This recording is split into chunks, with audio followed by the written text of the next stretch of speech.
John, what's your favorite market right now to buy? Right now, Ohio, Ohio, I'm guessing. Ohio, Indiana, Georgia. We're doing some Alabama, Tennessee, but we're not really marketing right there right now. Right now, we are hitting part of Tennessee, all of Ohio, all of Indiana, all of Georgia. Okay. That's where we're hitting for buy and hold stuff. We have a second campaign that is more market niched, going towards that $300,000 to $700,000 house for more novation type stuff. So we're doing both, and of course we cherry pick from both campaigns because even in the niche markets, we find buy and holds. We're buying one in Macon, Georgia, that came off a different campaign that is a cash deal. So you just never know where it's coming from, and I cherry pick it. Okay. Where are you guys doing your novation stuff at? Again, it's cross country. Let me pull it up right now. John, in Ohio, like between Cleveland, Columbus, Cincinnati, Dayton, what do you think's the best market? I own a lot in Akron right now. We bought a lot in Akron. So I like that area. Cleveland, I don't like so well. I don't find many. I find deals there, but most of it's garbage. Yeah, most of Cleveland is tough. Like you can get most of Cleveland properties for free and still have a hard time making money on them. Yeah, I don't care for that market. I mean, we own. Let me go to a different spreadsheet here. So some of the markets that have been really good, obviously, are those that we just spoke of. But I mean, we own obviously in Arizona, but those are all older buys. A lot in Akron. We own in Macon, Crawfordsville, Indiana. I do own in Pennsylvania.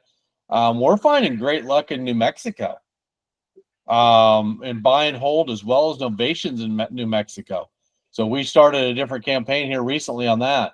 Kokomo, Indiana, Gary, Indiana, Michigan City, Indiana.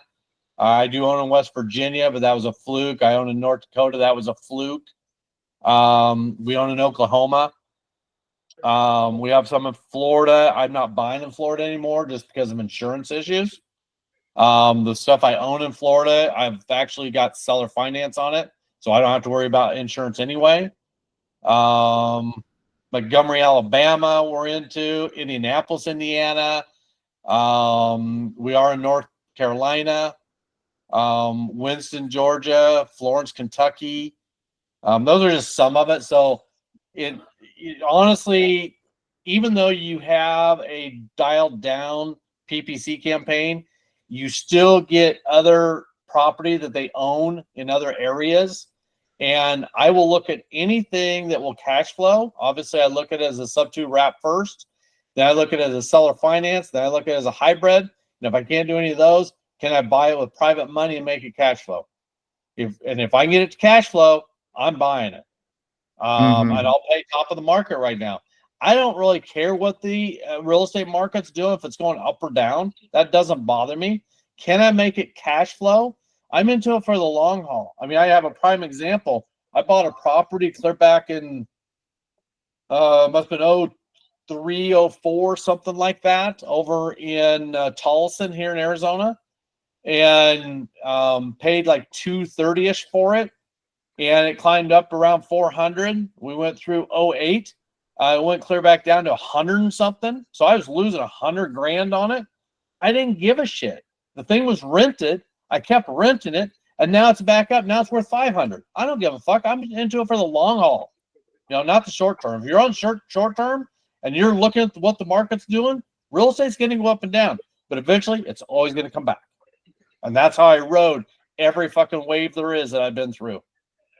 Yeah. That's great. I love it.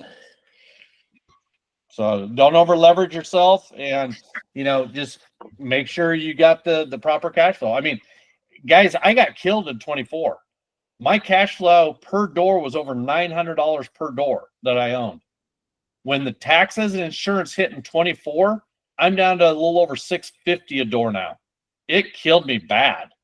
And of course, that's my cash flow, but I'm prepared for stuff like that. And that's why I look for such a big cash flow, looking at my deals conservatively with my calculator, because then I know I'm going to be in the higher bracket of cash flow. And if something like 24 happens again, I'm prepared for it.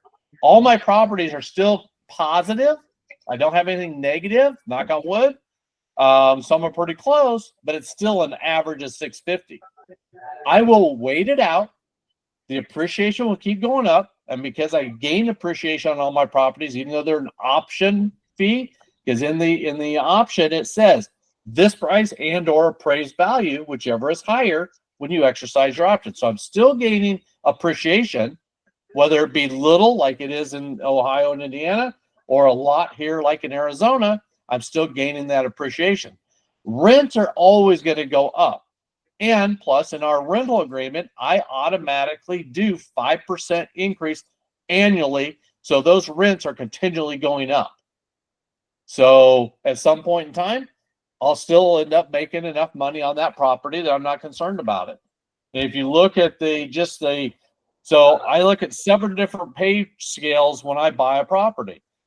And I get paid 7 different ways. The first one's going to be the option fee. Usually our average is about $15,000. Even if I put it on an option fee assistance program and take $5,000 up front and take small payments along with the lease payment for the next couple of years, I'm still getting that option fee. I have the monthly cash flow of average about $650 right now. I have the lift. If I buy it at $100, sell it to the new buyer for $175, it's a $75,000 lift if they cash me out in 5 years. Most of the time they don't, because I'm going to be turned into seller financing.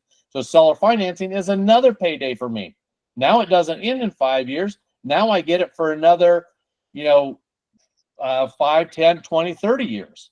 And then, of course, I still get the appreciation. I get the depreciation. I don't pay fucking taxes anymore, which is huge. Yeah. So, so there's 7 paydays, and there's more than just 7. Those are the 7 I talk about all the time, because those are the ones I use all the time. So yeah, that's beautiful. Where in New Mexico are you getting deals? Alamogordo. Where the fuck is that? Exactly. There's a name or an Air Force base there. We own a couple houses there. Hobbs, New Mexico. We own in Hobbs, New Mexico. And these are just slam dunk deals that we buy typically on sub 2 deals. That's why I don't give a fuck where they are. I look for a population of 20,000 or more and a Walmart, and I pre-market it to see if it works. If it pre-markets, I get a good basis, I buy the fucking thing. I don't care. I love it. What's your take on Texas? Texas is a son of a bitch. They're a nation on themselves when it comes to real estate. You can't do lease options there that are easy. You can do them, but they're not easy. So I stay away from it. You can do seller financing. So if you buy a property and seller finance it back out, great. Wholesaling and novations. Wholesaling, I think, is okay. Novations are a little harder depending on where you're at and doing them. But I don't buy and hold in Texas because I don't do straight seller financing because I want to do that lease option. I can't lease option in Texas. That's the only state I can. Yeah. Cool. So. All right. Well, I got to jump off, John. Thank you, my friend. All right, hopefully man. see you soon. Yep.